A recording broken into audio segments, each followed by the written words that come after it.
Good morning, good afternoon, or good evening, my finest friends. Welcome to the 26th episode of the ninth season of the Tom Petty Project podcast. I'm your host, Kevin Brown. This is the weekly podcast that digs into the entire Tom Petty catalog, song by song, album by album, and includes conversations with musicians, fans, and people connected with Tom along the way. Today's a guest episode, and my guest is the talented, generous, and wonderfully fun Pete Nestor. I met Pete online really early on in my sort of plans to develop this podcast, and he was very generous and more than happy to share the things that he'd learned from starting up his own show with me. Over the last couple of years or so, we've been listening to each other's thoughts on music on our various shows, and we've struck up what I think is a pretty genuine friendship online that goes a little bit beyond our shared musical tastes. I've no doubt that whenever I do manage to get down to New Orleans someday, we'll be able to spend some time in each other's company very comfortably, very enjoyably. I've been looking forward to getting Pete on the show for a while now, and this was definitely one of the most sort of relaxed and easy conversations that I've had with anyone who I didn't actually know or I haven't sort of met in person. You know, we talked lots about music, performance, Tom, of course, and Tom's music. And we actually got into a little bit of some of the byproducts of hosting music review podcasts that you might find interesting. Don't forget to check out the fantastic show that Pete co-hosts with his great pal Brian Ruskin. It's called Honest and Unmerciful, a record review podcast. And right now you can find it on Spotify, but soon it will be coming across all platforms. Sit back, relax, and please enjoy my conversation with the wonderful Pete Nestor. Tom Petty Project. Tom Petty. Hey, Tom Petty Project. So yeah, how do we do this? I mean, I think I know how we do this. But how do we do this? Give me I'm just gonna start asking you questions, Pete. Super easy. Questions like, where were you? So you're not living where you were born and raised. You've traveled around quite a lot in your life. So where were you born? You were born, I think, somewhere around New York, right? New York State. New York State, and that's right. That's kind of an important qualifier. Upstate New York is what we always say, because if you say you're from New York, people are like, "Oh, you must have been born on the D train in a subway tunnel under the Statue of Liberty or something." But no, I was born in upstate New York, a town called Johnson City near Binghamton, near Syracuse, halfway between Niagara Falls and New York City. Hopefully that puts into context the Yeah. location. But yeah, kind of I think you and I are of a similar age. Yeah. So on the wrong side of 50 or the right side of 50, depending on how you want to call that, as of a year or two ago. And kind of growing up there, what was that like? It was a lot of cable television. There wasn't the technology didn't exist in the same way that it does today, but of course cable television was like the technology. And for me, like soaking in MTV, soaking in the Weather Channel, which actually led me to kind of where I ended up career wise. So kind of a dichotomy of things there. And then ESPN, watching a lot of sports, playing a lot of sports, and just kind of being a generally active kid on a bicycle and all that stuff. But Yeah. MTV for me, I was 8 when that hit, and I remember that just from the very beginning. And that was just I've kind of learned as I've gotten older that I'm a very visual guy, and I think that I didn't really realize this until, again, sort of thinking about how to put this intro together and sort of discuss my background a little bit. Geology, as which is what I sort of fell into as a career, is very visual. There's a lot of looking at, observing, making maps, making things in 3 dimensions, understanding things in 3 dimensions. And there's something to that with music, number one, but also with the visual media of MTV. I think that without realizing it, I think maybe it was kind of built into my DNA a little bit. Was MTV a thing in 1981 in England? I can't remember when we got it. We definitely, I mean, everyone, because I mean, they play the guitar on the MTV, so Dire Straits kind of brought that into our living Sure. rooms. I don't think we got it right from the off. I would say we got it right around that sort of 83-ish. I don't fully remember that. That's what my memory of it is. So we weren't really as sort of, I wouldn't say I grew up with it Mhm. until a little bit later.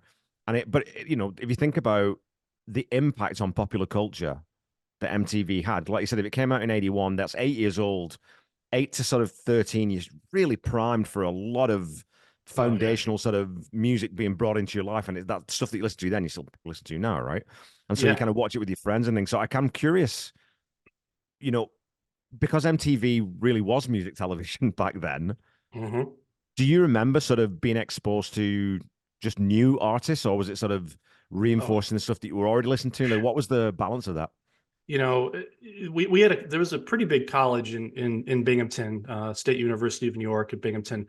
Um, but I wouldn't say that that sort of bled over into sort of the general populace of the town. It was very Right. much a town kind of in its own little space. And so, you know, whatever was on the radio, which was top 40 radio in 1981, and then MTV, which was like, you know, Pat Benatar, the Police, Elvis Costello, the Pretenders. This band called the Greg Kihn Band, Okay. which sang the song Our Love's in Jeopardy, Baby." If you remember that song, it was a hit at the time, and I know it was a hit because Weird Al Yankovic did a parody of it.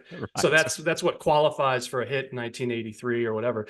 But yeah, I never would have heard the Greg Kihn Band or maybe even Elvis Costello. You know, at that point, a lot of his, Yeah. well, he never was a big radio hit guy in 78, 79, 80, with maybe save for one or two songs.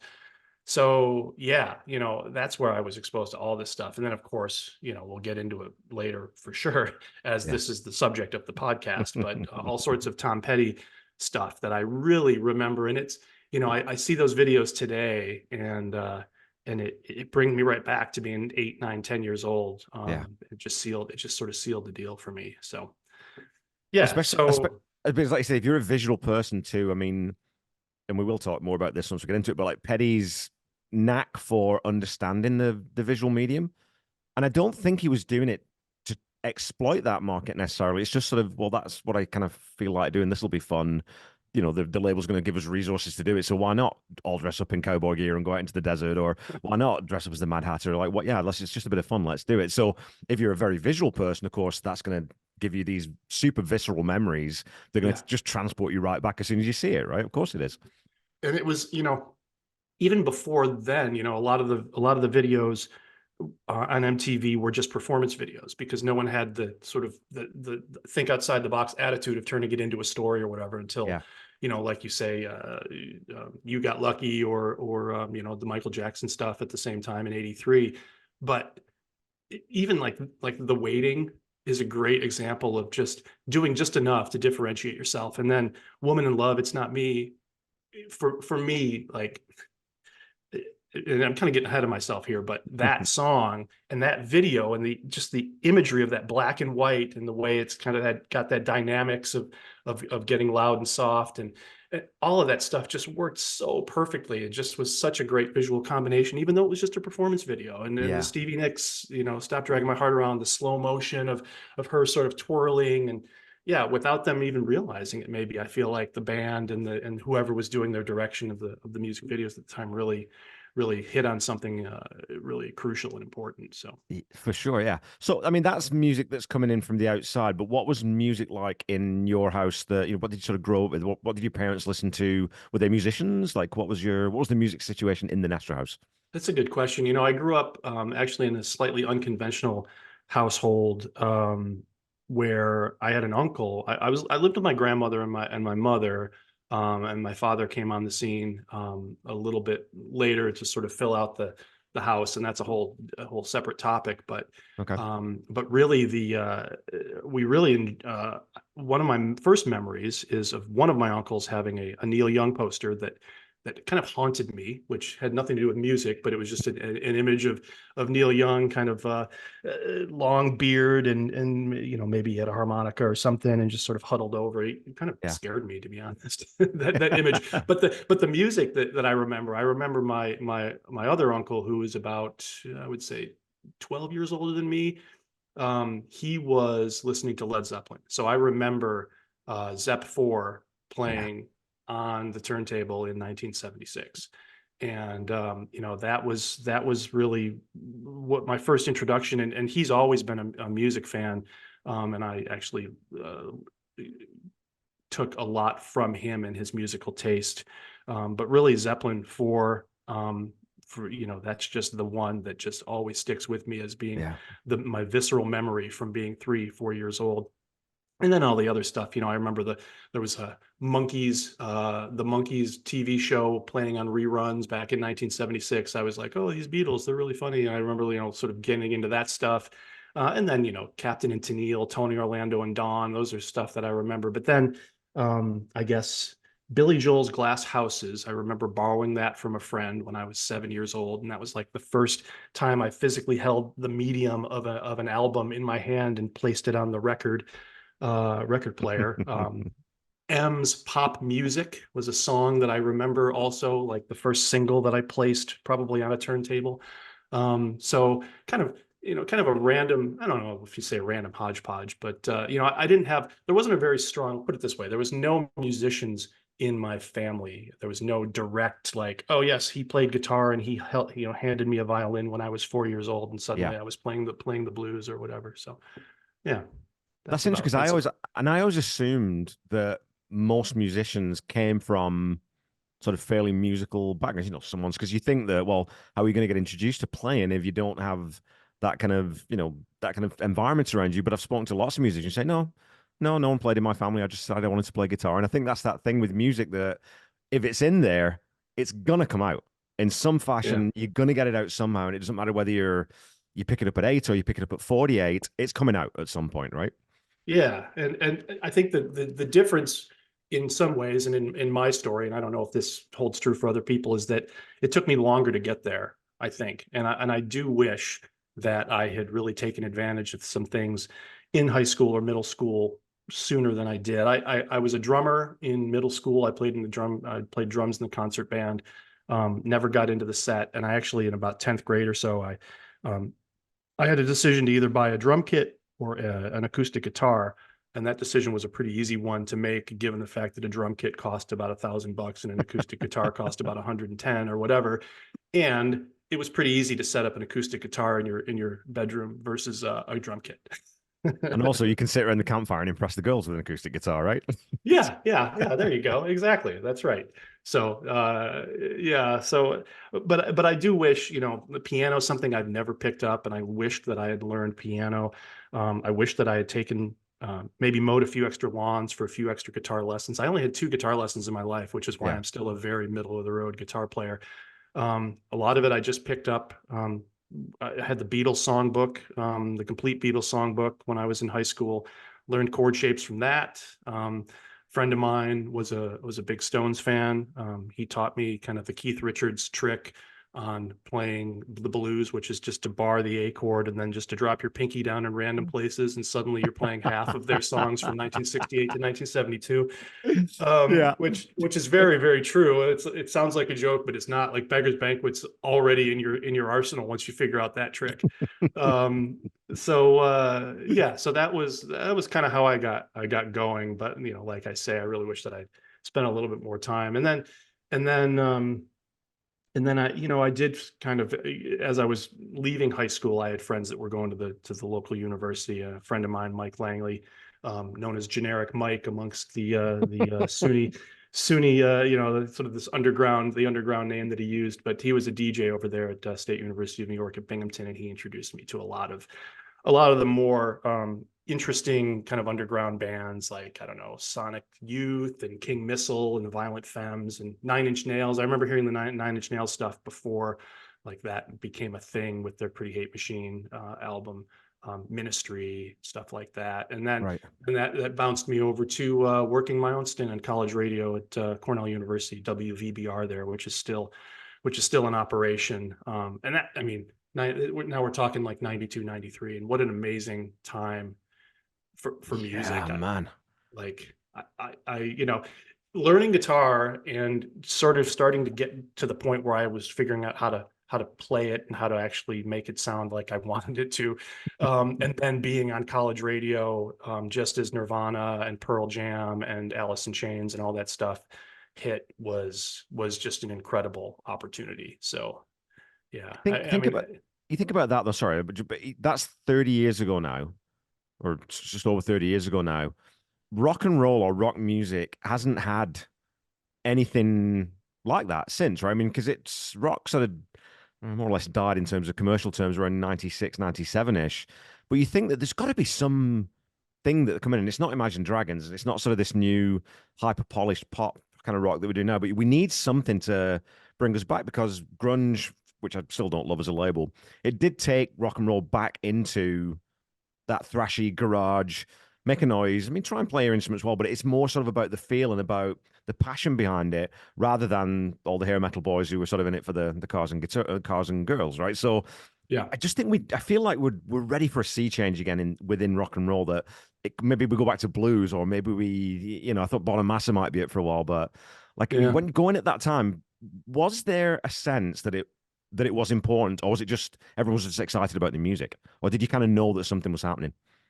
Oh, I mean, I think that we all kind of recognized something was happening. I think you would probably agree with that. It just felt like, a lot of people talk about the Beatles. I'm not saying, I'm not going to compare Yeah, that genre of music and that time to when the Beatles showed up. But people always talk about one of my favorite quotes from music is Phil Collins talking about Sergeant Pepper when Sergeant Pepper was released.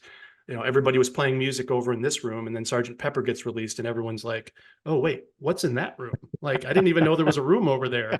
And certainly grunge in that time period wasn't the same, and there yeah, was a lot of things that were kind of bubbling in the late '80s that you sort of look back and you listen to the Replacements and you see Sonic Youth and you see some of these other bands, but you kind of, even in the moment, it was just like, man, I couldn't wait for the next, the Pearl Jam second album when that came out. Versus came out. I remember heading in my buddy's what did he have, a T-Bird or Fiero or some crappy little sports car from that was already 10 years old and out of date at the time. But I remember just putting Verses in the cassette player and just riding around Binghamton and just going, yeah, just yeah. just being so overwhelmed with the exciting things that were coming out of that crappy little tinny treble heavy speaker that we were listening to. And just, yeah, there was definitely a sense of something new and exciting happening for sure. And I don't know, you probably felt that same way, I guess, too. I don't know, because I think it was slightly different in the UK.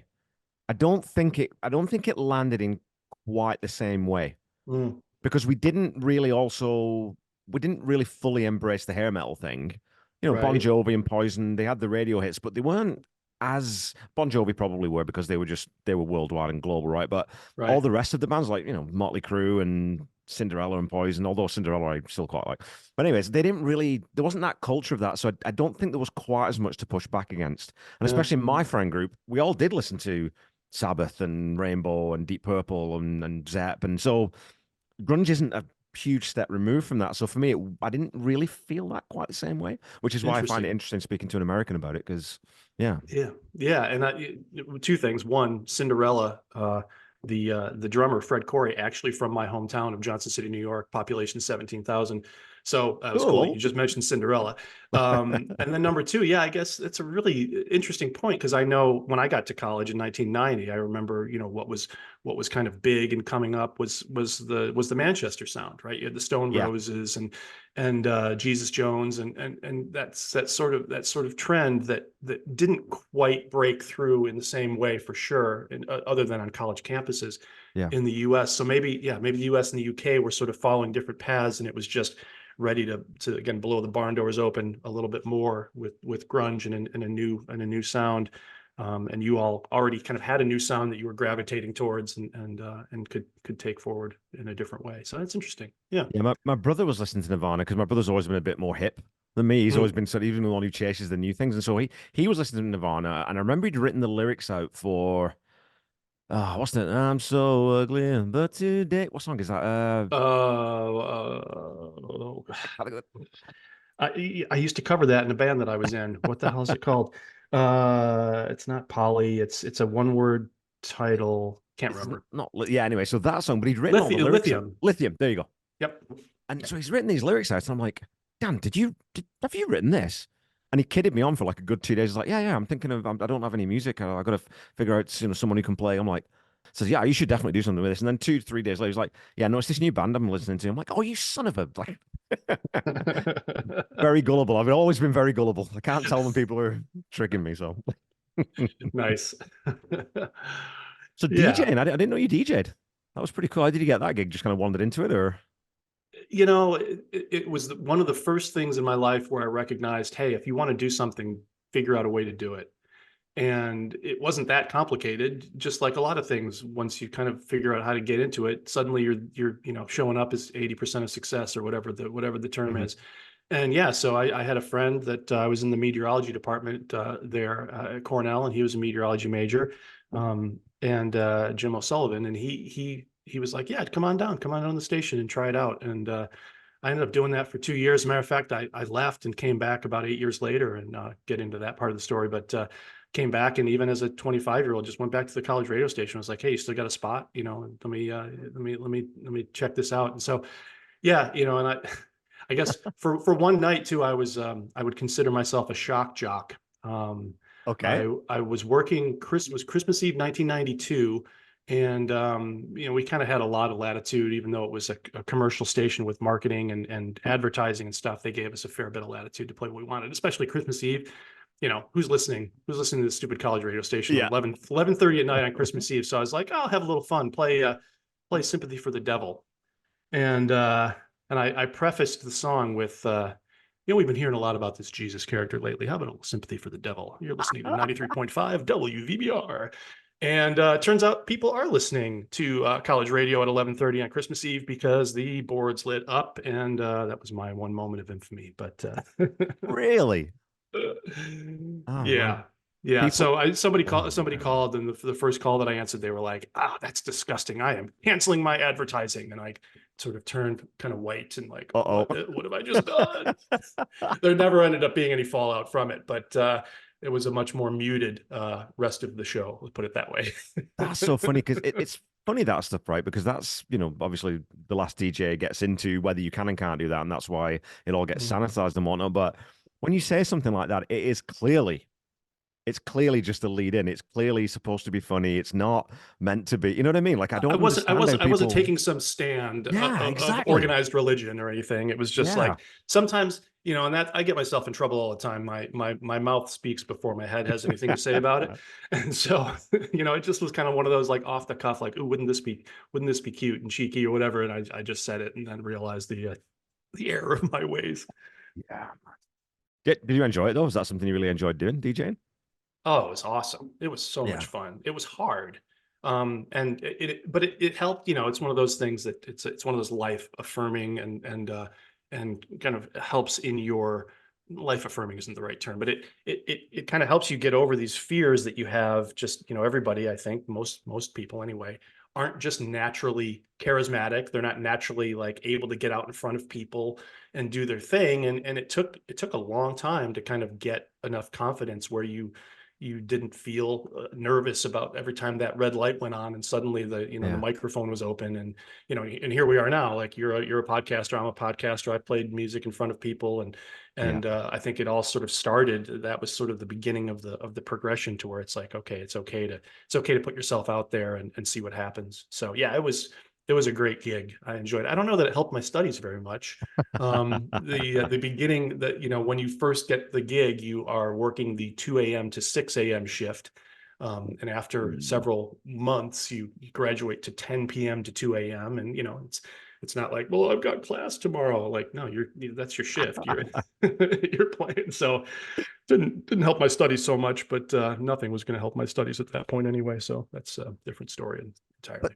But that's, I mean, that's what college should, I mean, at least in part it should be about, is those experiences as well. I mean, the education's, get through it, I mean, I always tell my kids or people I've hired, even when I'm hiring, I'm not, I mean, as long as you passed all your courses and your classes, and as long as you're not like, I don't care about your transcript. I want to know if you're the right fit. I want to know if you can present yourself. I want to know all those Yeah. things.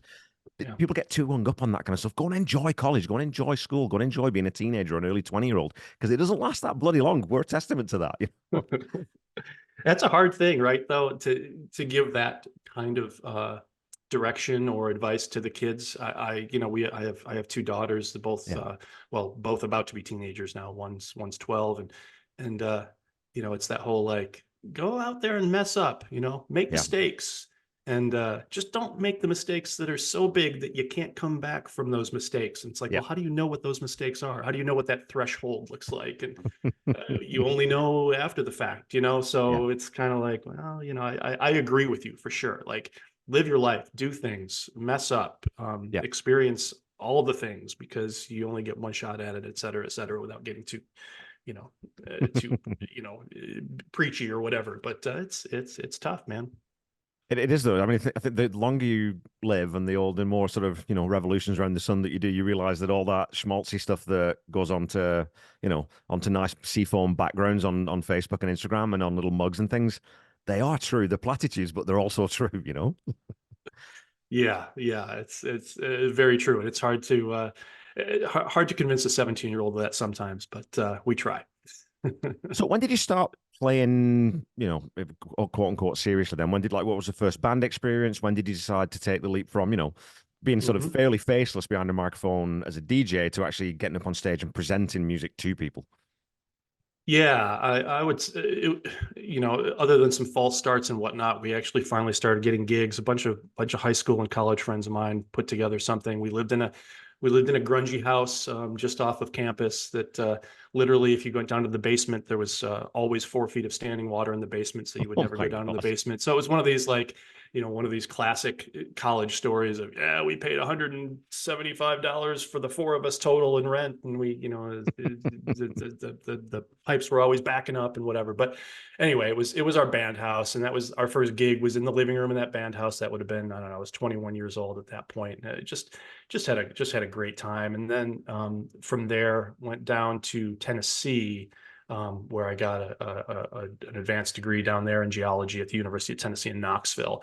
And that was where I found guys who had been in a band, and we sort of put some feelers out. We ended up, playing in the Battle of the Bands at the university, and, had a bunch of gigs and put together a demo tape that we'd hawking our wares to the various bars and places around there. And that was really where I started to learn a little bit more about actually songwriting and the craft, and bringing people together in that way. So that was kind of a pretty big moment. And then back to New York for a couple of years, back to university again for a few years to get another degree. I spent way too many years in college. I guess I liked higher learning, or just wasn't very good at it, and had to take a while to finally figured it out, one of the two.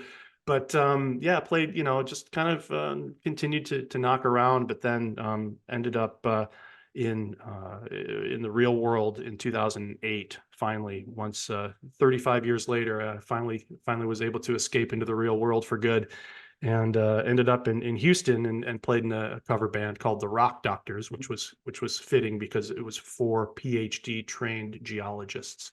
So there was a little double entendre there with the Rock Doctors. So that was cool, and that was where we really started to, there again, play for some I don't want to say big audiences. We actually just gigged with our friends, but right.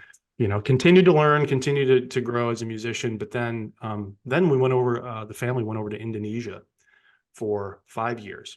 Right. And so with work, and so we ended up in a camp in Sumatra. And when I say camp, I sort of mean like, we were a company that had security, because we were in a foreign country, and you just never quite know. I guess there was always slight security issues. Never really anything that we noticed for sure, but just to keep the people safe and whatnot. But there that was where I really, and here I was, at this point, 42 years old or something like that. That was where we finally had the resources, the time, and we were such a sort of a tight collective of expatriates over there, that I spent 3, 4, 5 years of playing a lot of music. And we had a captive audience because we were in a camp in a foreign country. And so that certainly helped bring about a renaissance of music. And so we had a set of, we could probably pull out anything from 25, 30, 35 different songs. And so they were Yeah. all covers, but it was a blast. We had so much fun, and played for Indonesian national audiences, as well as American, British, other expatriate audiences as well. Right. And played some Christmas music to a group of Muslims, which was kind of fun. Little Run Rudolph Run and Jingle Bell Rock to folks that maybe had different opinions and different viewpoints, but Yeah. it was pretty great. It was pretty great, and an incredible opportunity. Leaving the music stuff aside, just an incredible opportunity. Obviously, moving the family over there for 5 years and kind of jumping into the unknown, and then Yeah. after 5 years not wanting to leave because it was so enriching culturally, travel wise. Just the friends that we made over there. It was a special time and a really lucky opportunity for us as a family to be over there. I don't know. Have you ever had a chance to travel in Asia or Australia or any parts over there? Not Asia, no. Now, Australia, I have no intention of ever going anywhere near, Pete, because I am deathly afraid of spiders. I think I know that they're not dangerous, but if I saw a huntsman spider, I just think I'd faint pure away. I think that would be at the end of me. Asia, Yeah, no, I've not been.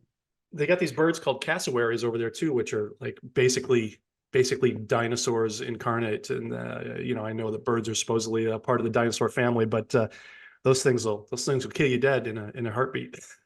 Pretty much everything that has evolved in Australia wants to eat humans. I mean, that's just including half the male population of Australia. That's, the human population. I just can't believe anyone wants to live there. It's insane to me that this massive. I was talking to my wife about this the other day, that people don't realize how big Australia is because of, the Mercator projection on the map. And Sure. It looks very, very small because it's south of the equator, but it's almost as big as Canada. It's huge. It's huge. And most of it is desert. And most of that desert's inhabited by things with fangs and spikes and very long legs and bad attitudes. And, I'd just leave it to the Australians. I'm good. I'm good here. I like Canada, Pete. I like it. Come down to the US. I'll come visit there, and I'll go to Europe where I know it's safe. But no, I've not been over to Asia yet either. And there's potential to be able to head over to Thailand sometime because they're setting up a new. I don't know if this is going to make it in the pod, but they're setting up a new wildlife health center in Thailand, and that's kind of my work over here. So we might have a chance to go out to Thailand. So we'll see. Oh, yeah, man. It's a beautiful Thailand's a beautiful country. I was just amazed the whole Southeast Asia. We made it to Sri Lanka, Malaysia, Vietnam, Cambodia. Wow. And you grow up as an American watching nothing but Vietnam movies, like your mortal enemy, the Vietnamese, and then you get there and you're like, how are you people so nice? Is it even possible to be this nice? And I think that there may be a little bit of knowing where the bread is buttered as well. Like they recognize American dollars and tourism is, and it's just expatriate dollars and tourism is really really helping the economy. But you never got that feel. You always got that feel that it was just so warm and genuine, and just a real special place to spend some time. I hope you get a chance to go over there. You'll absolutely love it.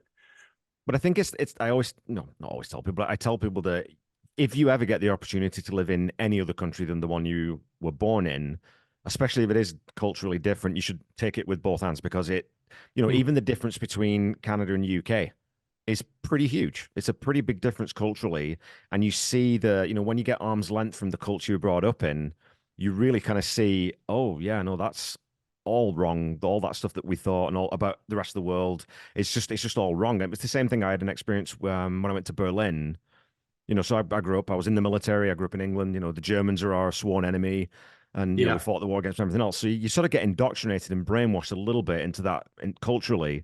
Then when you go to Berlin and you see all their war monuments to all their dead, and you see all the museums and things, you think, oh yeah, they're exactly the same as us. I mean, the generals and the politicians are the difference, but the people who were affected, they're no different from you and I, and they're no different they're just as scared. They were just as young. There was just as much loss and devastation. So it really I think that unifies and sort of brings you into that. Yeah, they're not really the enemy, and they're certainly not anymore. Now it's the French. Now it's everybody hates the French. No, it's. I mean, the classic story of World War I, 1914 Christmas, right? Where they broke out in song and started playing football and across the trenches, and then midnight hit or whatever, and they stopped singing Christmas carols and went back to the machine guns and started beating the crap out of each other again for another 3 years. So yeah, it just breaks your heart, man. Yeah, all people. That's it. Okay, But so let's bring the podcast back up because we're going to a bit of a macabre route here. Which yeah. No, good. Yeah, good point. Good call. No, so 5 years there, and then ended up swinging back over here to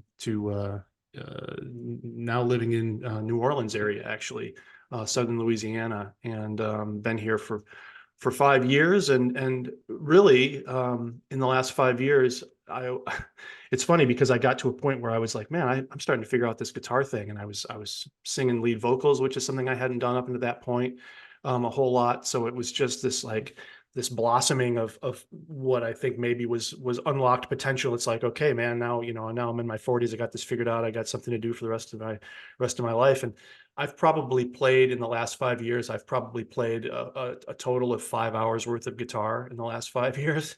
So unfortunately, it's something that you just sort of you have a certain amount of discretionary time, and with family, with work, and other things going on, and instead of pouring my time into playing music, I've poured most of my time into listening to music and talking about music, as we're doing here, which is the reason why you and I are actually having this conversation, is because of the podcasting that we both have stumbled into. And I think, for me, for sure, it was the COVID experience of like, well, I'm stuck in a house. What can I do to sort of reach out and meet people and talk to people? And I had a buddy of mine that I went to school with, Brian Ruskin. He was also a geologist, trained at Cornell University, just like I was. And we would talk about music all the time back in 2005, 2006, 2007. And we continued to kind of bounce back and forth musical ideas. And we had a Google document that we would share, that we would say, okay, what's the song you want to talk about today? And I would throw a song out there and a link to it. And we'd literally, just like almost this game of telephone or whatever, you just sort of play back and forth on this Google document. We weren't even talking to each other. We were just basically texting back and forth for like 2 years. And we sort of had the embryo of some kind of an idea of conversing about music and discussing music and dissecting it. And then COVID happened. We were like, hey, let's do something with this. So we turned it into our podcast that we've been doing now for about 3.5 years, I guess, at this point. Yeah, and that's the honest and unmerciful. And I talk about this lots on the show, and people who listen to the podcast will know Pete's name because I always sort of shout him out when he comments on our posts. Great show, and I remember that's how we connected, because you'd commented. I'd posted something in the Tom Petty Nation, and you'd posted about, because you'd basically just done, or maybe the couple of weeks before, had done your episode on wildflowers. Yeah. And so I listened to that, and that was my entry. So of course, a really good entry point into the podcast. But again, I think that when you've got co-hosted podcasts, you come for the content, you come for whatever it is. If it's a Wildflowers, or if it's, you did Cougar Mellencamp, you've done Pearl Jam, you've done a whole bunch of different artists, but you stay for the host, right? You stay for the badinage, you stay for that relationship between two people. And that relationship between you and Brian is so familiar and so easy to drop into. It's just like listening to, eavesdropping on two old friends in a pub talking about music, which is perfect, right? For a listener, that's like, yeah, I'm totally on board with this. And I love listening to you guys when you're doing the pod, because you talk about, insights, like you guys' insights, even on albums that I've known before. I'm like, I'd never picked up on that, or I hadn't heard, or I hadn't thought about this that way, or I hadn't. What's the one I was thinking about? So I was looking through this for the pod, and I'm trying to remember what bloody album it was. I think it was something off So. It was something that, and I think it was something that Brian said. I think what it is now, to find it, but I was like, that's just totally changed the way I think about this song. And I've known that I've been listening to that album for, well, how old was that album? What was it, 80? 86, about 80, I think. 86, yeah. So I've listened to that album for most of my adult life, right, and just hadn't picked up on, this goes on, which is what I think we try to do on podcasts is about music, is we try and bring a bit of enrichment to people's listening. So tell the listeners about, again, how that grew out and what you're doing now, what the sort of the format of the show is, and you've got 40 episodes out. You just released one this past week, which I haven't listened to yet.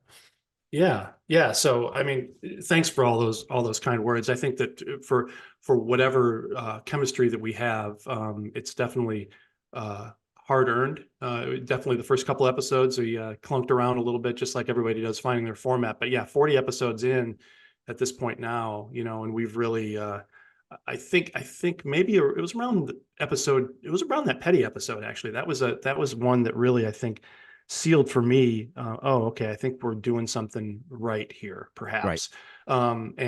Yeah, so just quickly, that was that was definitely where you remember you reached out. We had conversations around how do I get music into this podcast, and Yeah. do I even put music into this podcast, and how does it work, and all this stuff. And I feel lucky somehow to be a part of your embryonic journey into what has become certainly the best Tom Petty podcast out there, and one of the best music podcasts that I listen to. And you're just so, I think you do such a good job with being able to thread the needle between serious fandom and kind of geekiness in terms of like, let's talk about the equipment that he's playing here, or let's talk about this chord structure and whatnot. But you touch on that, but you do such a good job of adeptly balancing that with just how does it feel, and what does it make you feel like, and I think that we try to emulate that as well. I know a lot of times it's easy, right, when you're doing a podcast, to just tell the listener how smart you are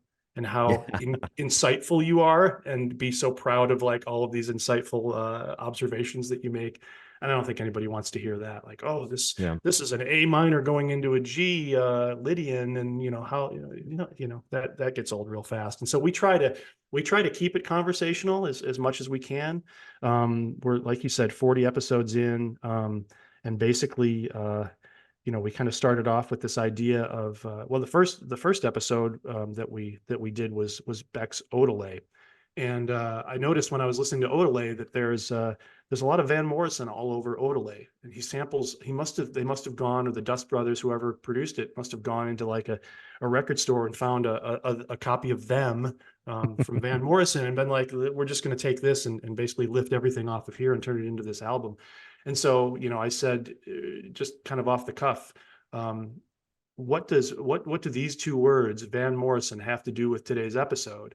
And that's sort of one of those hooks that I think, you have your hooks too, right? You have your petty trivia, and you have, you rated at the end. You do a good job of keeping to the script. And I think people in podcasts sort of like to have that familiarity. And we try to do that as well with the two words, and kind of introduce it in the same way to make it sort of familiar. So that's kind of where the two words came from. But that's cool. We have a good time. We have a good time with it, and I think we found a certain rhythm. Definitely. And I mean, I always tell people, and I've shouted this out on a couple of my podcasts, definitely a couple of times, is that you have the best rating system of any podcast in the world. Yes. The warm and tasty burritos scale is the gold standard for all rating scales. All podcasts should move to that international system of rating. Yeah, the quick story behind that, we actually did a pilot episode where we were testing out Radiohead's OK Computer, and we wanted to see if it sounded okay. And so we just basically hit record and started talking, and sort of worked our way through it. And one of the things about Radiohead's OK Computer is that there are a lot of songs that are very lush and very full. And I made some comment to Brian about how I feel like I'm being wrapped in a warm burrito blanket in this particular song or whatever. And I think he took it, was like, hey, that's great. How many burritos would you rate this album, since we're already talking about burritos? And so Radiohead's OK Computer was the genesis of that. But and then we of course fill our burritos with something that is emblematic of whatever album we're reviewing that week. And so that's fun. And you came on, one of our best episodes, I think, was the David Bowie Hunky Dory episode, where you came on and added a very nice third counterpoint to what Brian and I were talking about. And speaking of spiders, I think that we filled it one of us filled our burrito with embryonic spiders from Mars, I believe that you week, did. so. Yeah. And I got the willies. It was little did I know that I was turning you inside out, making your skin crawl when I did that. So I apologize, but I just saw your skin crawl again as I said that word on the video here. So. Yeah, no, I mean, that was so much fun too. Like, and again, I mean, I've talked to lots of people about this. Like, anytime you get invited onto someone else's podcast, it's like, it really genuinely is an honor. You're just like, hey, thanks, man. The fact that you want me on your podcast is just super, super cool. And the fact also that your format this is, I do this on the petty thing, but it's the interviews or the chats are their own thing. This isn't really within the format of the show. So to bring someone else into that format Mm. I was nervous. Like, I was like, I hope I don't ruin this, because you guys have got a good thing going. You think, I've just got to find out where I fit into that conversation, and just Kev, don't say everything you want to say. Say about a third of what you want to say, and that'll probably give them enough time for the edit. So Right. Yeah, it's tough. There again, you want to go on and just like, wax eloquently about yeah, how amazing an observationalist you are and how much you know about music criticism, and that gets, I think people can see through that. I've listened to some podcasts where you listen to a half an episode, you're like, oh, okay, I get it. We're geeking out on Iron Maiden. That's fine, but I've got something else I got to do. So yeah, yeah, So yeah. I'd kind of written you offline, and sort of, obviously I send the questions out to my guests and whatnot, but I did want to ask you about when you do these types of podcasts that we do, where we're sort of pulling apart, like you said, we're looking at structure, we're looking at arrangement, we're looking at Hmm. production, we're looking at lyrics and melody and all these types of different things. And I always call it active listening. So my process is I'll listen to the album, and then I'll Yeah. listen to the song, and I listen to it a few times, just, quote unquote, recreationally, just so I can think of, okay, well, how does everything flow together? What do I like the song? And Hmm. then I go back, and when you start call active listening, that's when you start pulling apart. Oh, I'd never noticed there's like a tambo or something there, or there's this harmony part or whatever it is. And you end up just necessarily hearing more in music.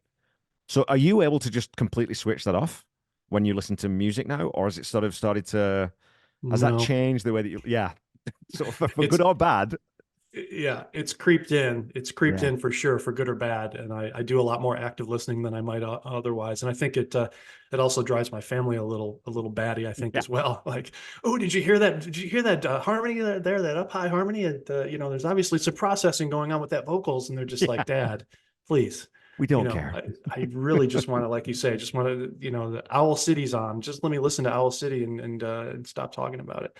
Yeah. Yeah, no, and I find that the active listening is really you can chime in as well, because I'm sure you have definite thoughts about this as well. But it's really actually taught me a lot about what I personally love about music, the things that I really appreciate and enjoy. I kind of knew this already, but there's something about, like, for me, it's whenever there's interplay and interlocking rhythms, interlocking guitars.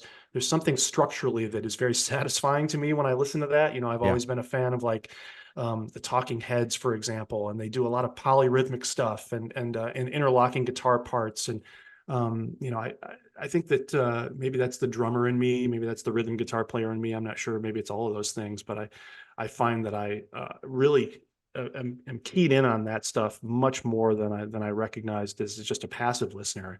And I don't know, are there certain elements that you have found that have become even more kind of obvious to you as to, oh, that's what it is about music that really draws me in? But a really good question, and I don't know if I think what it for me, I think more than anything else, it's given me a better vocabulary, a better way of articulating what I think about music. I can do that Yeah, much more easily now, right? I can pick, and I can yeah. probably the same where I can do the sort of the really quick pass analysis stuff pretty rapidly now. I know where the moments are, I know where the points are in a song.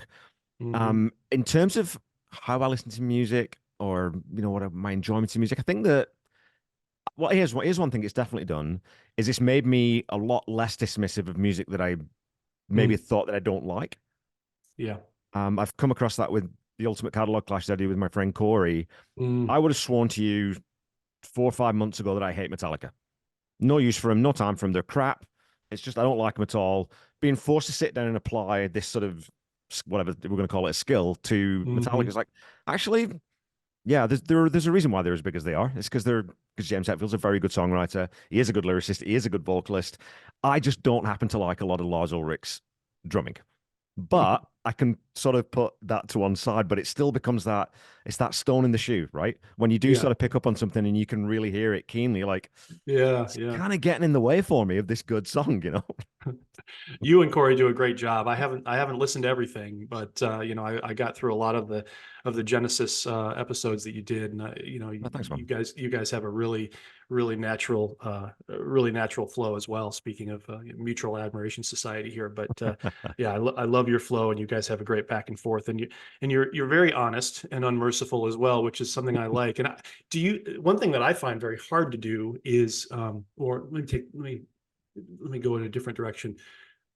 You mentioned that you listened to things and you didn't think you were going to like them, and then you recognize, oh, there's really some elements here that really do draw me in, and that actually are kind of cool and inspiring, and all this, that, and the other. I find that the more it almost works to the detriment of the podcast sometimes, because if you listen to something enough, if you listen to a song 10 times or 15 times, it's very rare that you come away from it 15 times later liking it less. Yeah. For me, it's like, okay, if I listen to it 10 times, I grab onto something, I get used to something that maybe I didn't like, but then it's like, oh yeah, I'm kind of waiting for that little quirky thing that used to bug me, but now it's like, oh, it's kind of comforting now that I'm listening to it for the 13th time. And so I almost wish that I could give the burrito scale after listen number 2, and be very like, okay, this is my initial impression of it. 1.5 warm, tasty burritos out of 5, done with it, and then move on. But then you lose the ability to kind of dissect it. So your 1.5 burritos turns into 2.5 burritos pretty quick, and suddenly you're given I don't know, whatever album happens to be, Yeah.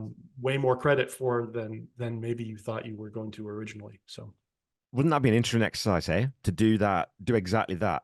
yeah. One listen, rate it, and then go back in and do your sort of an analytical listen, and then just leave that to one side just to see what that difference is. Because I totally agree with you. And even doing a catalog, that changes again because I'm way more acclimatized to, again, to throw back to Metallica now than I was when I started. And now I probably wouldn't be quite as harsh as I was in those first couple of episodes, right? Because I know what they are now, where I really didn't going in.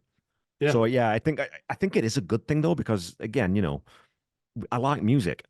And Right. it's kind of fun to be polarizing sometimes and say, oh, well, that kind of sucks. I don't really like that. But Mm-hmm. underneath it, like, again, these bands that are at this level, they're just not. It's like, it's, oh, that hockey player is terrible. Well, no, he's still probably in the top, 0.02% of all hockey players in the world. He just screwed up on that Yeah. one game that you didn't like. I mean, it's the same thing with these artists, or no, they're Taylor Swift or even Bieber, man. I mean, you look at these artists, there's something there. There's a reason. It's not just money making. There's a reason Mm-hmm. why people listen. It's because they're writing songs that are catchy and people like. So, Yep. 100%. Absolutely. Absolutely. well, speaking of people who write music that's catchy and that people like, what was your entry point into Petty? Oh, Like, was it? are we just now getting there an hour in? Oh, hey, Um, we go all over the place with this. You've heard it before. yeah. No, beautiful. Absolutely. I mean, I sort of hit on it earlier, where the music videos and MTV were definitely my entry point. I think, again, that Woman in Love video for some reason has always just stood out for me. Stop Dragging My Heart Around, Refugee, all of those videos. The Waiting were just ubiquitous in the early days of MTV. And I think, if you had a video in MTV, not every song had a video at that point. So even Refugee, I think that video was probably made, when Damn the Torpedoes came out in '79, there was no MTV. And so when MTV showed up, they were like, okay, we just got to gather together any video that exists from Yeah. anybody over the last 5 years. And Petty was already there with some of his stuff. So right away, he was just front and center. And obviously, everybody talks about the "Don't Come Around Here No More" video, and that certainly kind of gave you a different side of Petty Yeah. than you had before. It kind of humanized him in a way, and sort of started that for me has always been the turn. I wouldn't call that phase 2 of his career. I know you had a conversation with John Paulson about that Yeah. recently, of where the phases of Petty start and stop. But that for me is kind of the beginning of this transformation of him from just a snotty, snarling punk to somebody that's got a sense of humor and it's goofy. He's wearing this big funny hat, and Yeah.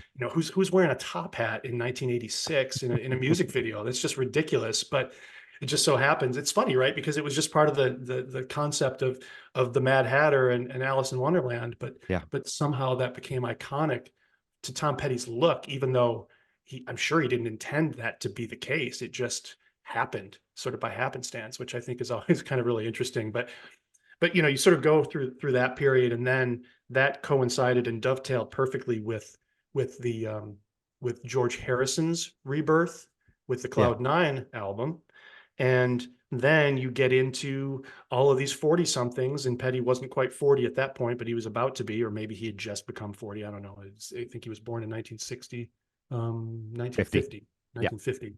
So he was, on the cusp, but of these sort of middle-aged rockers with Jeff Lynne producing George Harrison, and then the Wilburys, and then Full Moon Fever. And so, as a 16-year-old kid in 1989, just like thirsty for music and already just absolutely devouring the Beatles and learning how to play guitar based on, whatever was on the White Album.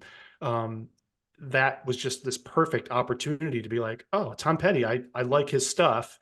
George Harrison, he's a Beatle. It's happening now. Right. Therefore, I am both somehow vintage and current in the zeitgeist at the time. And it was just a really special kind of moment to bring all that stuff together. And so that's, for me, that's where it all kind of started. Just other memories of just going back into his catalog. Damn the Torpedoes was a big one for friends of mine and I in college, just going down the highway. There was something too about the quirkiness of Petty, which he also was leaning into at that point with his drawl. Yeah.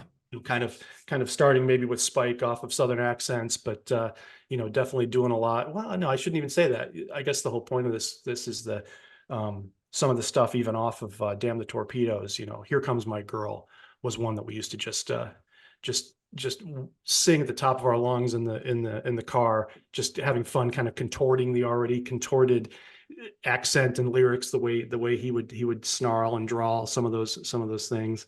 Yeah. And so I was a Neil Young fan too at that time for the same reason. Neil Young also had that same affectation with his voice, where kind of the Dylan-esque Neil Young, Bob Dylan, Tom Petty kind of thing, all kind of coming together. But and then I will say too, one of the things that really kind of cemented it, we talk about what our favorite albums are by various artists, and we all have reasons for those being our favorite albums. And I've always been very partial to Let Me Up, I've Had Enough, not as his best, but as one that has meant a lot to me. And when I was getting my PhD in geology, I actually spent a few years in the Atacama Desert in northern Chile, in South America.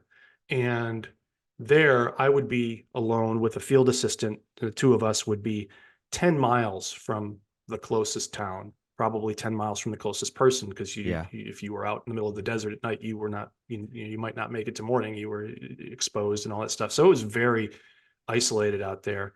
And I had a few cassette tapes, and one was double-sided Bryan Adams, Cut Like a Knife, and Reckless was a little Canadian love for my friends up north.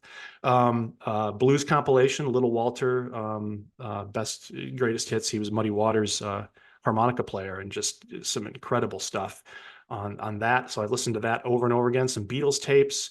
I think I had the Stones' Beggar's Banquet and Let It Bleed, A side, B side on a cassette tape. And then I had Southern Accents and Let Me Up, I've Had Enough.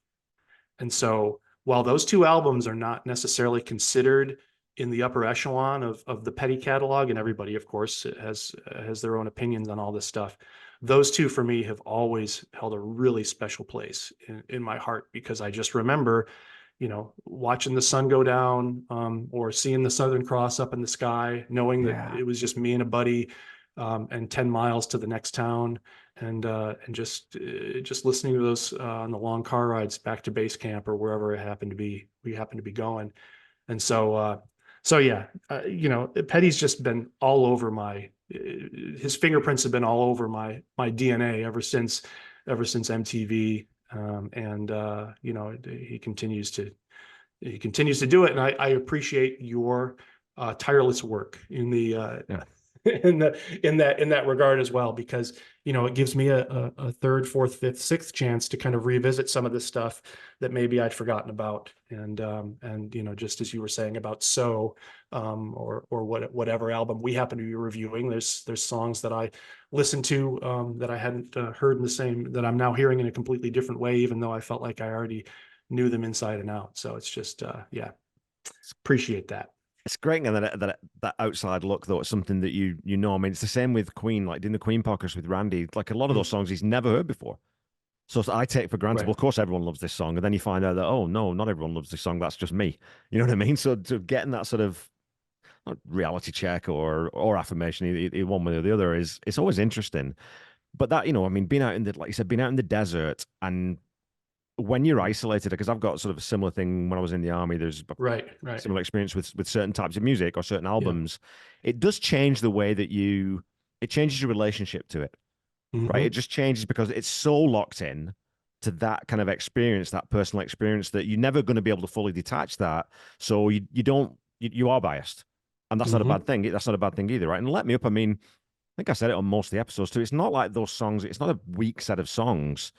It's what Tom needed to do at that point, and he got it out. And there's some really good stuff on there, like Runaway Trains. I think I'd kind of dismissed that song until I dove back into it for the episode. I was like, man, this is a good song.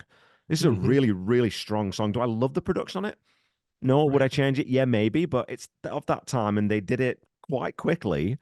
So it's just what it is. So I think that the whole thing about it's not a good album, or it's not this whatever, it's Southern accents, is just this mishmash. But it's part of that evolution of an artist, and I always prefer when an artist has a bit of a blip here and there, or a change, because it means they're trying to grow. Yeah. And it's like you said, I mean, you're a Radiohead fan, and I'm not really that much of a Radiohead fan, but it's the same thing, because they're just constantly looking for something to challenge themselves and to something that interests them and keeps them interested in making music. And if it's a dud, okay, well, they just did a dud, and maybe the next album will be good. So, I think that's a good thing.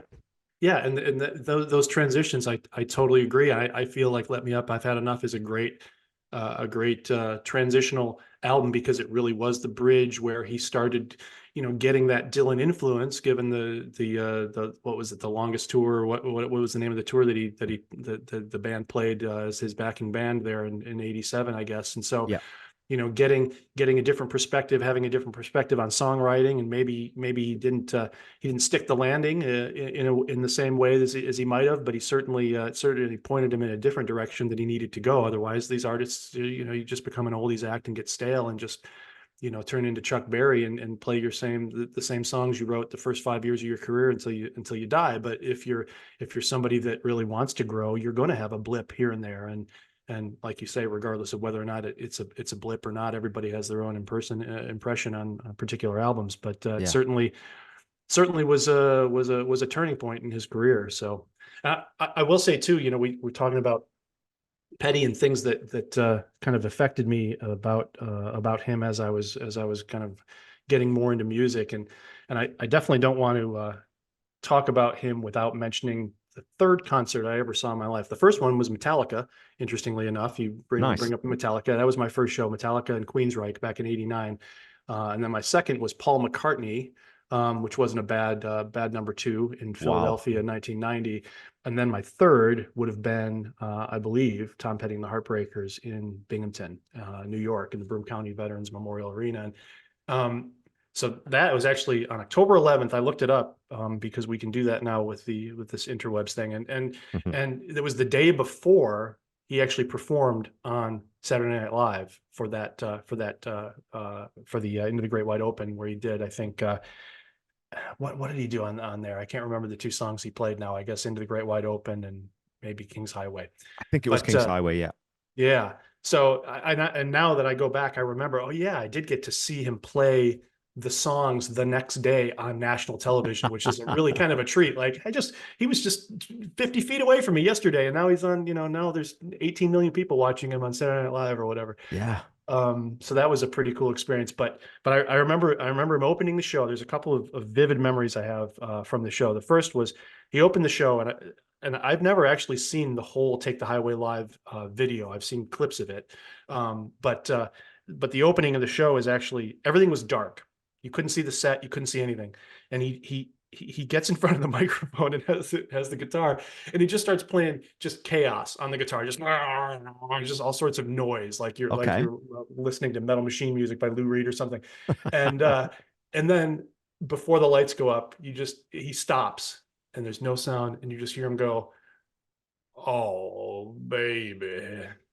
And then the lights come up, and it's like, what a cool ass way to open a show, because it's Tom Petty, it's that Southern drawl, it's that everything. And then, and then the lights come on, and, everybody, it's sort of a famous tour where the set is just decked out with the big tree and all the chandeliers hanging down and everything. And so you're sort of greeted with that. And that was amazing. And then, of course, there's I will never forget the Don't Come Around Here No More sequence. And again, I think a lot of people, having maybe seen Take the Highway Live, but probably a lot of people haven't. I remember just very vividly, and Mike Campbell comes out. He has a guitar, and you probably know this already, so you know where this is going. He's got a guitar, and he starts playing some licks, and it's all very full of reverb and kind of drenched in reverb, and he has a loop pedal. I'm not sure what the technical term is, but I think a loop pedal. Hits the loop pedal, and it repeats the 2 seconds of whatever it is, right? Yeah. Puts it down. Rhodey comes out, gives him another guitar, starts playing another lick, and then that starts looping. And he's got, in my mind, it's 4 or 5 guitars. I watched the video yesterday. I'm not going to tell you what the real answer is, but it's, in my mind, is 4 or 5 guitars that are playing at the same time. And then Stan comes out, or he's maybe sitting there, whatever. And he's got timpani mallets. He doesn't have drumsticks. He's got timpani mallets. And you know what Don't Come Around Here No More sounds like, right? It's this huge drum noise. And so he comes out with timpani mallets, and I just remember him banging away on the drums with the timpani mallets, and just this, in the swell from the crowd, and the swell from the fullness of the music that's happening in front of you. And then Tom comes out, he leans on the chest, he pulls out the hat from the video. And then the whole thing just goes haywire from there, right? The ending is the president's masks, where he's being chased by Nixon and Reagan and Bush, and then he takes the big symbol and shoves it in their faces, and they run away, and it's this crazy. It's almost like a Genesis concert or something from 1974. There's like theatrical elements to this Tom Petty concert. It's just unbelievable experience, that show. And I just feel so lucky to have seen it. Just an amazing concert experience. It's one of those two that when you watch that video, and I've watched that video a million times, like you said, I mean, Mike's intro in that, if anyone was ever in any doubt that Mike Campbell's a virtuoso guitar player and a performer, again, gets lost to you. Mike Campbell's a brilliant performer. Just watch that alone cements his legacy, right? Yeah. But usually when you watch videos, one of the problems with watching even video, like, when you go to a show and then there's video online from the show, it never quite captures the feel of being there.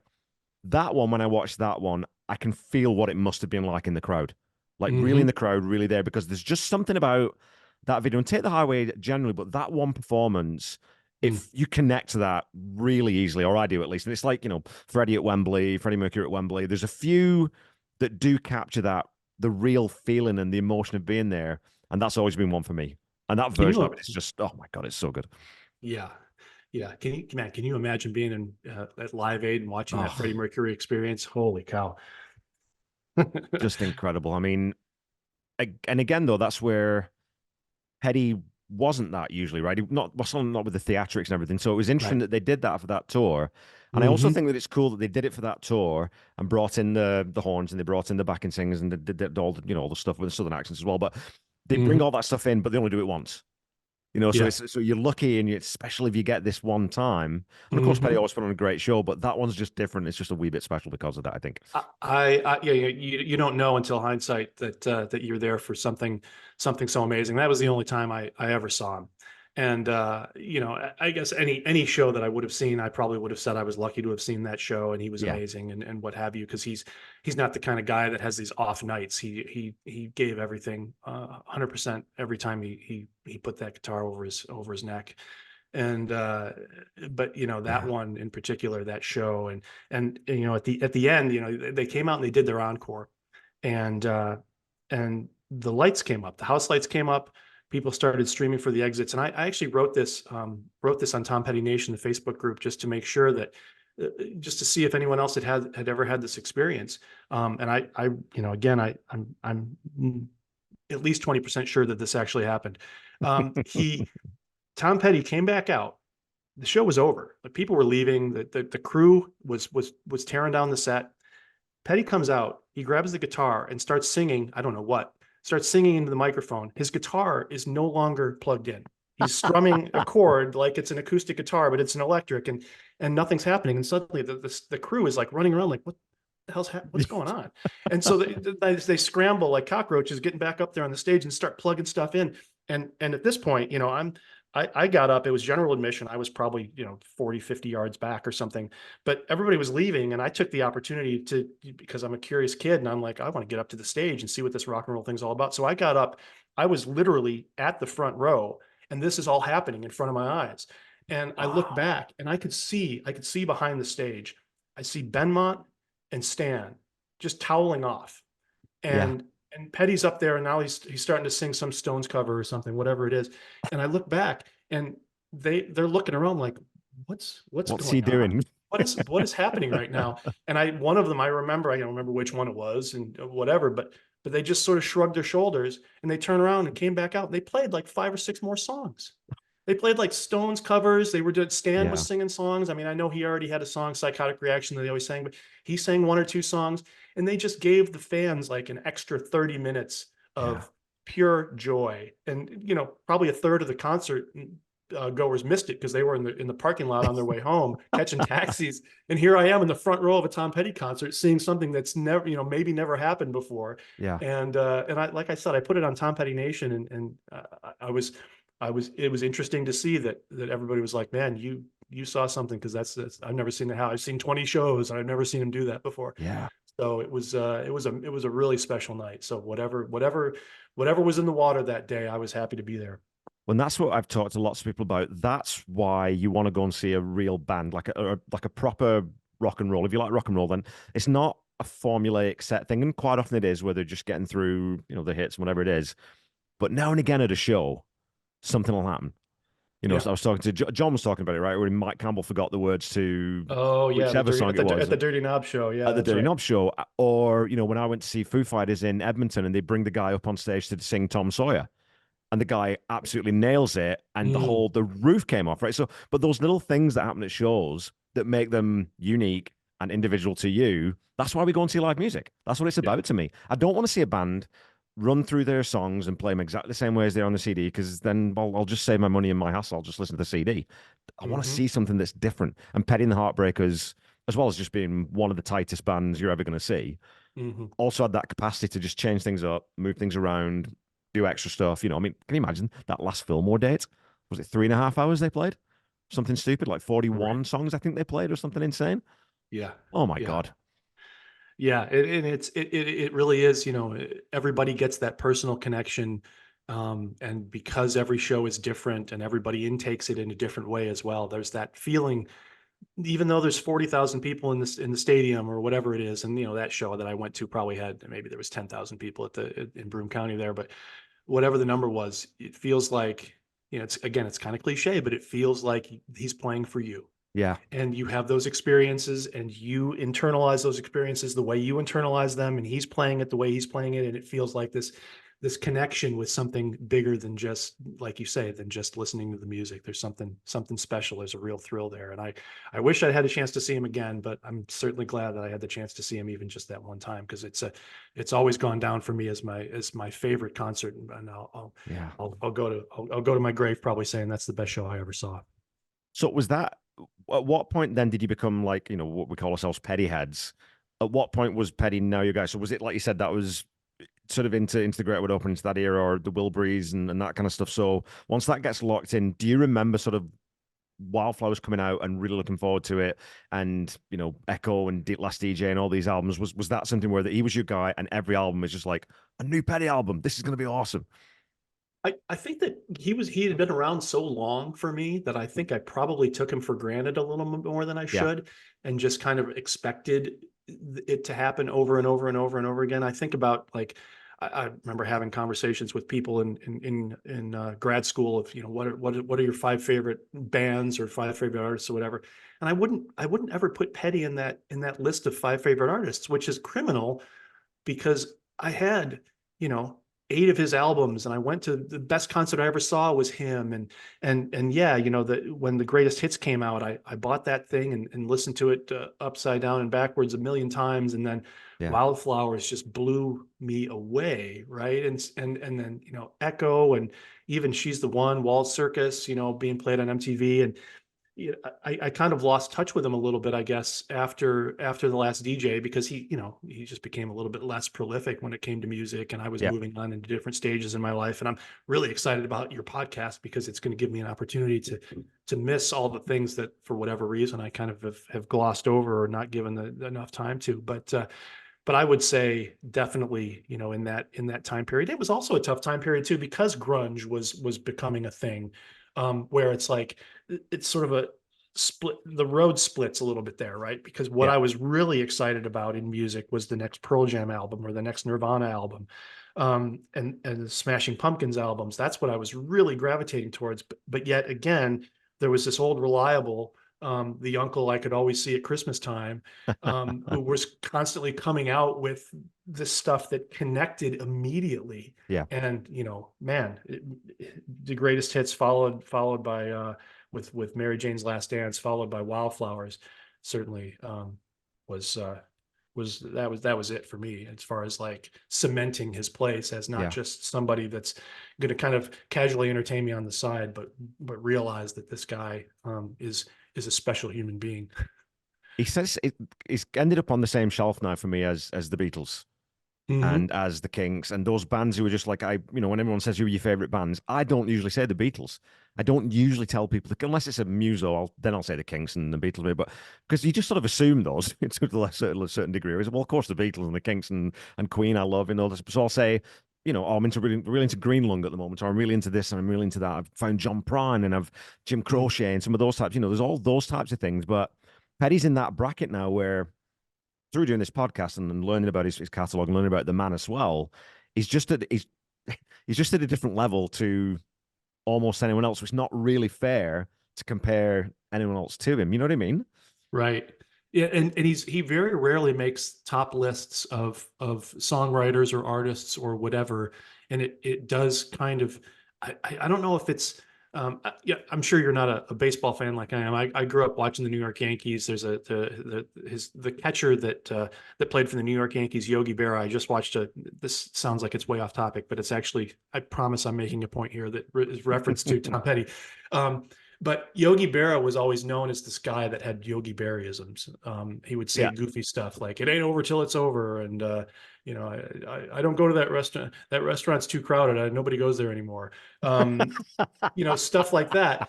And he became known as the guy that would just say goofy stuff. And it turns out he was one of the greatest baseball players in the history of the major leagues, but nobody really thinks about him in that upper echelon, because he was just, oh, Yogi Berra, what a funny guy he was. Yeah. And I kind of almost feel like Tom Petty falls into that category a little bit, where he's just so reliable and he's so personable, and kind of, had that kind of that thing in the late 80s, early 90s, where it's Tom Petty and people made fun of his voice on Saturday Night Live, and but behind this personality that could come across as being cartoonish at times is this incredibly vital musician that had so many important things to say, and has this catalog of music that is just stupidly good for a stupid amount of time. Who's 45 years old and selling 6 million albums? It's just unheard of, right? To come out with Wildflowers, even after the whole Wilburys thing has kind of crashed and burned, and everybody's sort of moved on, and then that's his biggest album. what are you Yeah. talking about? It doesn't And make any sense. and the thing that amazes me about that too is when, and again, I was talking to John Paulson about this. I think we'd even chatted a bit offline about this, maybe, that once you get past Let Me Up, it's basically just clean sailing for the rest of the catalog because there's Yeah. no fat anywhere. It's going to get difficult to separate Mm, the eights from the sevens from the nine. Like it's so consistent from that point on right. that it's not really very many artists do that. And I don't think I'll get in trouble with my friend Bob Reedy over this. I don't think Springsteen did. I don't think he managed that same level of consistency late career. I don't think Mm, Dylan did. I think Dylan's had a few high spots in his late career, but none of them have managed it. Where Petty, it just hmm never let up. It just never seemed to, the well never seemed to run dry. He always seemed to find something else to say. Like, hmm fault lines off Hypnotic Eye. I always bring it up on the podcast, but Yeah. for good reason, because that's a song that you write when you're in your absolute mid-30s prime as a songwriter, not when you're on your last album. It's bananas that he wrote that at that stage of his career to me. Yeah, yeah, that whole album, and it's such a shame. I don't want to get maudlin here or whatever, but it's so it really is true. You hear people talk about this all the time, like, oh, what would John Lennon have done if he had continued? And I'm the biggest Beatles fan in the world, but the stuff that he was writing at 40 sounded like somebody, in my opinion, that was a 40-year-old rock star that didn't quite have the same vitality or the same amount of things to say. Like Yeah.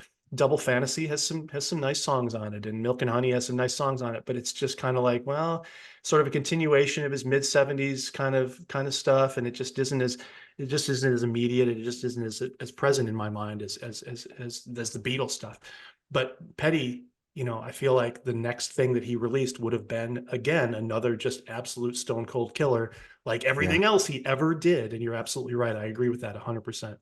Because he never won. I mean, apart from, again, well, even then I wouldn't say chasing trends, but he never did that.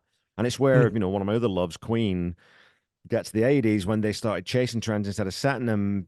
mhm, That starts to get dated then, where Petty never did that. And especially, like I said, with Wildflowers, mm, there really is a turning point there. It's like, I'm not really gonna worry about whether this is gonna sell 6 million records or whether, I get any awards for this. All I'm gonna focus on is writing the best music I can with my band.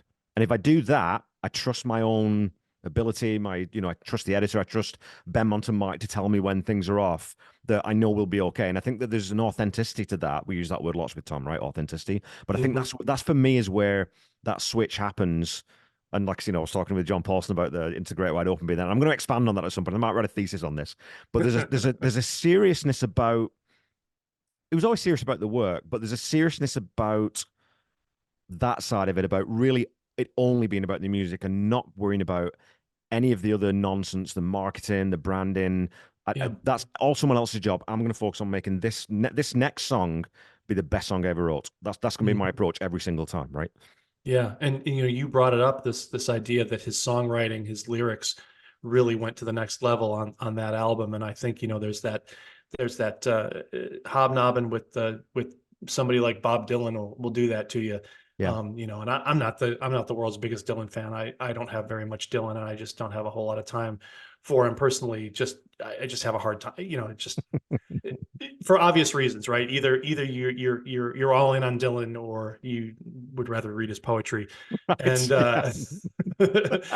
but there's definitely something about having those people in your life and in your sphere of influence, and you can definitely feel the turn. And I made a mention of this earlier, this idea of him going from the snarly kid that's just looking to kind of stir things up and be a chaos agent to a certain degree, to kind Yeah. of growing into this period in his life where he's become more introspective. And obviously with the things that were going on in his personal life, and in the late 80s with his house being burned down, and then the marriage breaking down with Yeah. Jane, and everything that was going on there. It's there's obviously something, whether or not it's the production that happened with Jeff Lynne, turning that into the second phase of his career, or whether or not it's the seriousness with which he really took his craft to the next level, at whether it be Full Moon Fever or Into the Great Wide Open.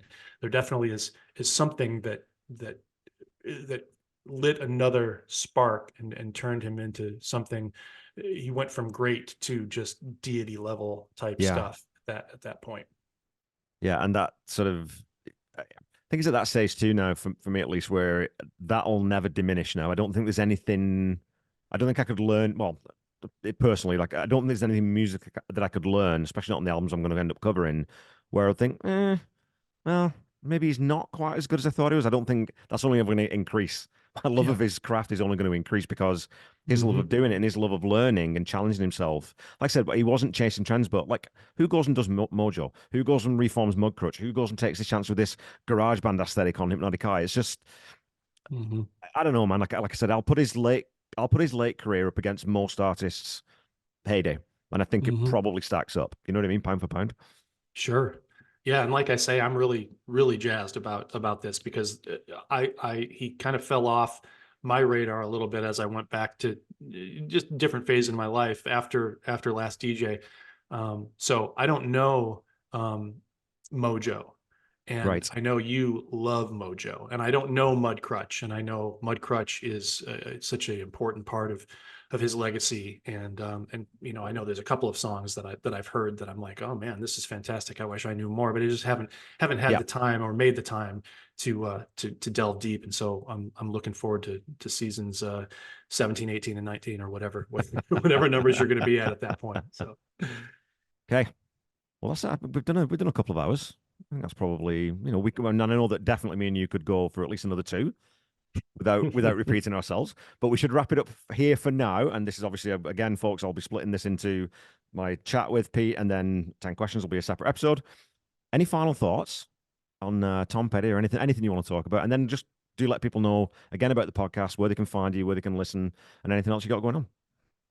Well, I just would say again, the service that you're doing is it's real yeoman's work. It's impressive that you're able to take this idea and turn it into just this loose concept of going through song by song and making it so special and allowing us to kind of connect in a way that we hadn't before. And and again, I don't want to blow too much smoke, but it's not. It's real, and I think it's really something that I've appreciated, and the podcast, his music brings joy to the world, right? It brings joy to people, and just the way you approach it and just the positive energy that you bring to it has been great. And I feel really lucky and privileged to be a part of this and to be able to talk to you about this stuff and Tom's music that means so much to so many people, and certainly to myself. And yeah, so thanks, Kev.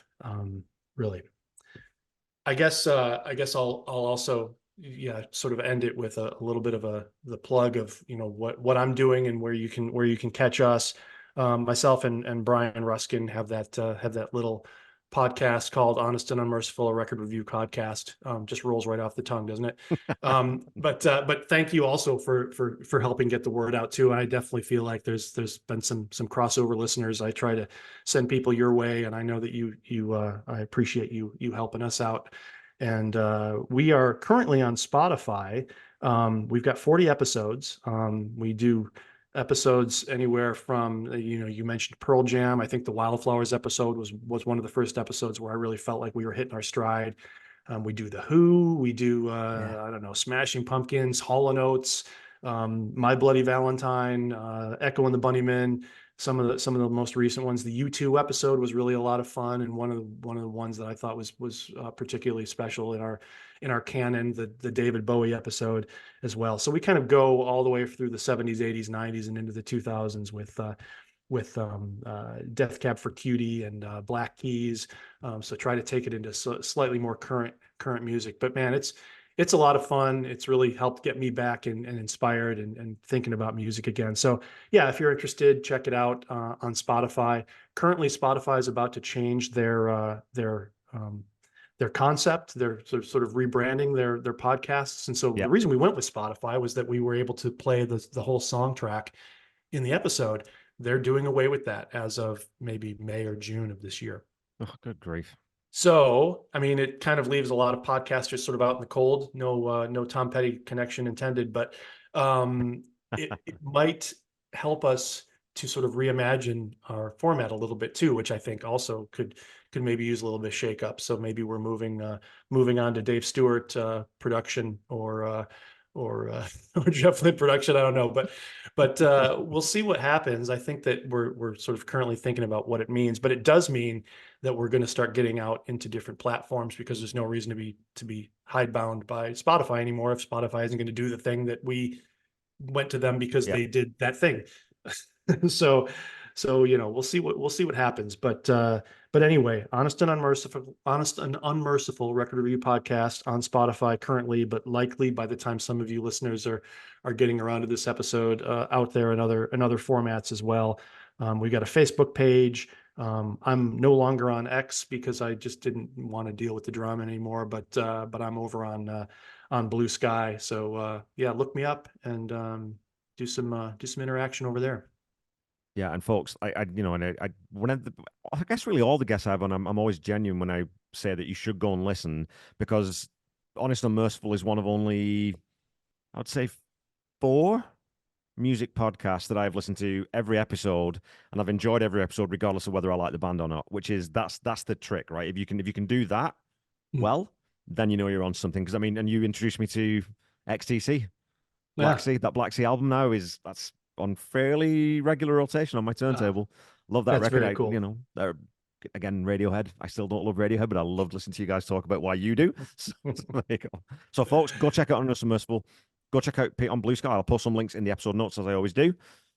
Pete, thanks so much, man. This has been an absolute slice, and I knew it would be. I had high expectations, and this has met and exceeded them, Kevin. This has been a lot of fun. I mean, I guess people just like talking about themselves partly, but being interviewed by you and talking to you, you're such a natural at it, and it's been enjoyable. And I hope I gave as much as I hope I gave as much as I got. And I believe that and then some. And then some. There we go. That was going to be me sticking the landing, and instead I tumbled headfirst into the seats. All you got to remember is it's like the Olympic the vaulters, right? All you got to do is make sure you just do that at the end. As long as you do that at the end, everything else is good. Yep, big smile on my face. Nothing to see here. Everything's perfect. Awesome, Kev. Thanks so much, man.